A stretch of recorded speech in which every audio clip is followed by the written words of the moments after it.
আইপিএলে দুর্দান্ত বোলিং করার পর আরও একবার ক্যাপিটালস ফ্র্যাঞ্চাইজি উঠে পড়ে লেগেছে মুস্তাফিজুর রহমানের জন্য। প্রথম বাংলাদেশি হিসেবে বড় সুযোগ এসেছে কাটার মাস্টারের কাছে।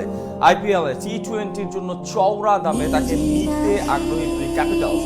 ভারতীয় মালিকানাধীন ফ্র্যাঞ্চাইজিটি ইতিমধ্যেই দিয়েছে প্রস্তাব। সেখানে মুস্তাফিজের খেলার সম্ভাবনা আর সুযোগ পাওয়ানো বিস্তারিত জানাবো।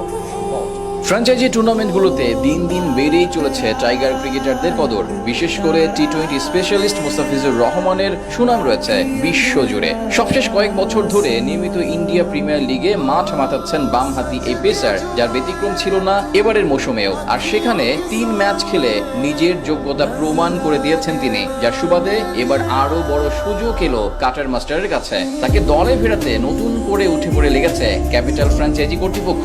সময়ের সাথে ক্রমে বেড়ে চলেছে ফ্র্যাঞ্চাইজি টুর্নামেন্ট, যার ধারাবাহিকতায় সংযুক্ত আরব আমিরাত ক্রিকেট বোর্ডের অধীনে পরিচালিত হয় আইএল টি-20 লিগ। সেখান থেকে এবার প্রথম বাংলাদেশি ক্রিকেটার হিসেবে ডাক পেয়েছেন মুস্তাফিজুর রহমান। 2025 আইপিএল এর মেগা নিলাম থেকে অবিকৃত ছিলেন এই পেসার, কিন্তু পরবর্তীতে টুর্নামেন্টের শেষ পথে গিয়ে নিজের পুরনো দল দিল্লি ক্যাপিটালসের হয়ে 3 ম্যাচের জন্য